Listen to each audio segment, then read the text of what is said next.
अनिल महेश्वरी जी, जो कि वरिष्ठ पत्रकार हैं, जुड़ गए। सर, बहुत बहुत स्वागत है आपका चर्चा में। सर, जिस तरह से प्रचंड बहुमत को लेकर के एक लहर चल रही थी, कहा यह जा रहा था कि प्रचंड बहुमत से सरकार में वापसी होगी सत्ता में बीजेपी की, क्या वो प्रचंड बहुमत की लहर देखने को मिल रही? क्योंकि जो आंकड़े नजर आ रहे हैं, निश्चित तौर पर जिस तरह से राजकुमार जी ने कहा कि 295 प्लस सीटें किसके पास जाएंगी, ये कुछ एक घंटे में तस्वीर स्थिति स्पष्ट होगी। लेकिन 543 का आंकड़ा, जो 543 सीटों पर जो वोटिंग हुई, उसके हिसाब से 533 सीटों पर रुझान सामने आ चुके हैं। 285 सीटें एनडीए के पास में है, इंडिया गठबंधन के पास 214 सीटें हैं, अदर्स के पास 34 सीटें हैं। तो जिस तरह से दावा बीजेपी की तरफ से किया जा रहा था 400 पार के आंकड़े का, दूसरी तरफ मल्लिकार्जुन खड़गे ने 295 प्लस की सीटों का दावा किया। फिलहाल 295 प्लस किसी भी पार्टी के पास जाती हुई नजर नहीं आ रही है। नेक टू नेक मामला चल रहा है। जी, मुझे बोलना ये माइक ये लिया। तो एक बार फिर से बातचीत करेंगे, अनिल जी आपके पास आएंगे। जिस तरह से बातचीत हो रही है, जिस तरह से दावे ये जरूर किए जा रहे हैं जी, ये जो नेक एंड नेक फाइट है, ये बिल्कुल क्लियर नजर आ रही थी अगर हम अपनी आंख खोल के देखें जी। बहुत काम हुए, सब कुछ हुए। हरियाणा से भी एक हफ्ते पहले तक ये था, ये खबर आ रही थी। अब आप तो मेरे साथ के हैं, आपको तो ज़्यादा मालूम है, वहाँ के रहने वाले हैं, कि वहाँ कांग्रेस की स्थिति बहुत अच्छी थी। लेकिन एक हफ्ते से खबर आ रही थी कि कांग्रेस की स्थिति गिरती जा रही है और बीजेपी की स्थिति बढ़ती जा रही है। अब वो क्यों नहीं बढ़ी, क्या घटी, ये बहुत सारे कारण हैं। जो कारणों का विचार है कि अगर ये इसमें हमें 285 में ये भी जानना चाहिए कि बीजेपी की कितनी सीट है जी। अगर 272 से बीजेपी की सीट कम रह जाती हैं और वो एक सिंगल लार्जेस्ट पार्टी एमर्ज करती है, तो ये उसके लिए बहुत बड़ा कारण होगा, उसके हार है उसकी, कि 272 से भी सीट कम रह जा। और वो रहनी थी, उसे देखने के लिए कोई बहुत ज़्यादा नहीं दिखाई दे रहा था। मैंने उत्तर प्रदेश में 30 सीटों का आंकड़ा 3 महीने पहले बतलाया था जी। लोग उस पर यकीन नहीं कर रहे थे कि 30 सीट तक आ सकते हैं, जबकि योगी की सरकार का लॉ एंड ऑर्डर वो लॉ एंड ऑर्डर है जो कल्याण सिंह की सरकार में 1990 में था जी। राम मंदिर के मुद्दे पर जिस कल्याण सिंह ने अपनी सरकार सुहा कर दी, अगले असेंबली इलेक्शन में वो बीजेपी को 165 सीट आई 425 के हाउस में।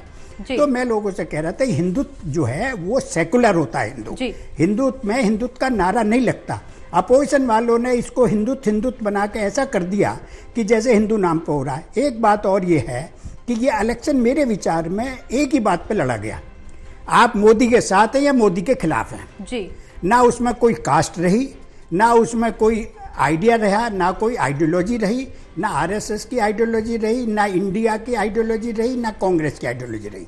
इलेक्शन सीधा इस बात पे था कि आप मोदी के साथ हैं या मोदी के खिलाफ हैं। उसमें जो अपने को अच्छा ऑर्गेनाइज कर गया वो आ गया, और दोनों बराबर neck and neck Uttar Pradesh में इसलिए हो रहा है कि उत्तर प्रदेश में इन्होंने ये अंदाज नहीं करा।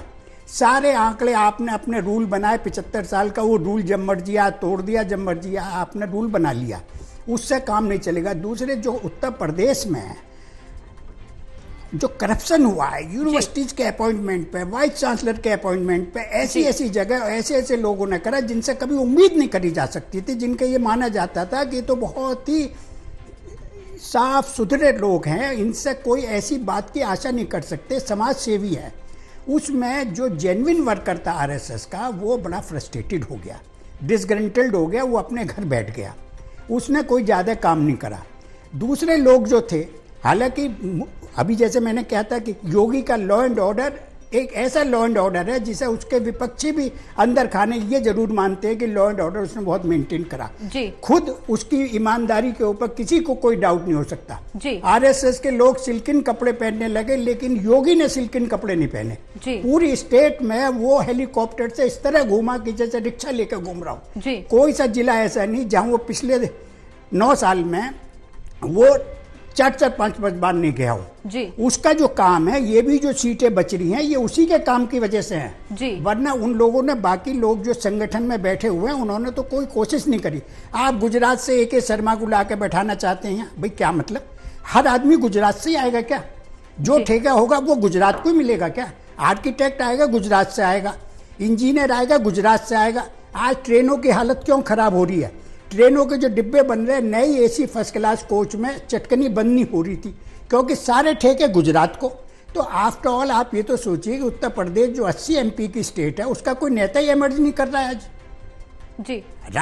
उसमें हमारे राजनाथ सिंह जी हैं, लेकिन राजनाथ सिंह जी की इमेज क्या है, उनसे काम क्या लिया जा रहा है या वो काम कर क्या रहे हैं जी। ये पार्टी के इंटरनल मैटर है। लेकिन जनता को जो असंतोष था वो था महंगाई की वजह से जी।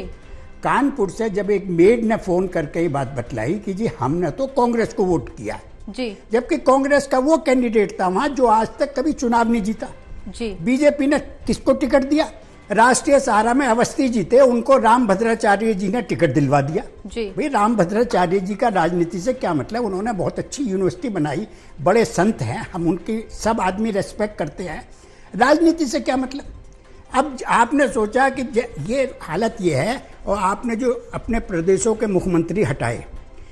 1963 में जवाहरलाल नेहरू ने कामराज योजना करके अपने जो विरोधी थे उन्हें हटाने की कोशिश करी जी। सीबी गुप्ता हटा दिए, अब्दुल्ला घोष हटा दिए, फलाने हटा दिए। उसका रिजल्ट मिला 67 में कांग्रेस हारते हारते बची जी। बुरी हालत हो गई। अब आपने मुख्यमंत्री जैसे आपने झोले से निकाला, भाई वो राजस्थान में आपको जाट और राजपूतों को इकट्ठा आपने अपने अपोजिशन में कर लिया जी। पहले वो एक तरफ रहता था, दूसरी तरफ रहता था। भैरव सिंह जी ने बड़ी कोशिश करके जाटों को पार्टी में ले आए थे, वसुंधरा राजे जाट स्टेट की रानी कह के जी।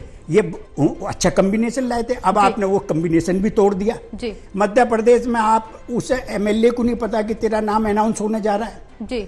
अरे पार्टी इस तरह नहीं चलेगी। कम से कम पार्टी में आप लोगों के विचार तो जानिए कि लोग किसको बनाना चाहते हैं, किसको। ये आपने झोले से एक नाम निकाला, आपके अंदर इतने मस्त हो गए आपने कहा हम जो कहेंगे हमारा कुत्ता भी खड़ा होगा तो वो जीत जाएगा जी। काम बहुत हुए जितने 9 साल में हुए। विरोधी भी अगर ईमानदारी से अपने दिल पे हाथ रखें तो वो ये देखें कि सड़कों का और चीज़ों का इकोनॉमी भी बूस्ट करी है लोगों को। एक ये पॉपुलिज्म का जो है जी, ये लोगों को बड़ी गलतफहमी है। आप बतलाएंगे, आप हरियाणा के हैं। चौधरी देवीलाल ने जब 1987 में 100 रुपये महीना पेंशन बांधी और बड़ा आसान तरीका था कि कोई फार्म नहीं भरना, हमारा आदमी जाएगा वोटर लिस्ट में नाम होगा। 20 लाख आदमी हो गए। मैंने एक से कहा ये 20 लाख तो वर्कर हो गए वॉलंटियर, ये तो देवीलाल के लिए जाकर खड़े हो जाएंगे। उसने कहा भाई साहब आप गलत कह रहे हैं।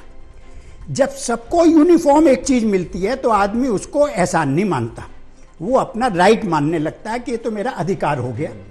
ये जो पॉपुलिज्म की स्कीम है पंजाब में निकाल दी या आपने मनरेगा निकाल दी, इनसे इलेक्शन पर कोई असर नहीं पड़ा करता, क्योंकि ये तो सबका अधिकार समझते हैं। ये तो आप और नुकसान ये कर रहे हैं कि जो इंफ्रास्ट्रक्चर में आपको पैसा लगाना चाहिए उस पैसे को आप इन लोगों को बांट के इन लोगों को आलसी बना रहे हैं कि भाई इतने पैसे आएंगे, इसकी शराब पी लेंगे या इसका ये करेंगे वो करेंगे। अब ऐसी राहुल गांधी जी ने कहा कि फटाफट 8,000 रुपये आपके उसमें आएंगे, फटाफट हो रहा था काम। तो मुल्क कहाँ जाएगा? ये पॉपुलिज्म का सारी पॉलिटिकल पार्टीज को सोचना चाहिए कि इस पॉपुलिज्म स्कीम से कोई फ़ायदा नहीं होता। इलेक्शन के अंदर तो नहीं होता, इलेक्शन में फ़ायदा होता है।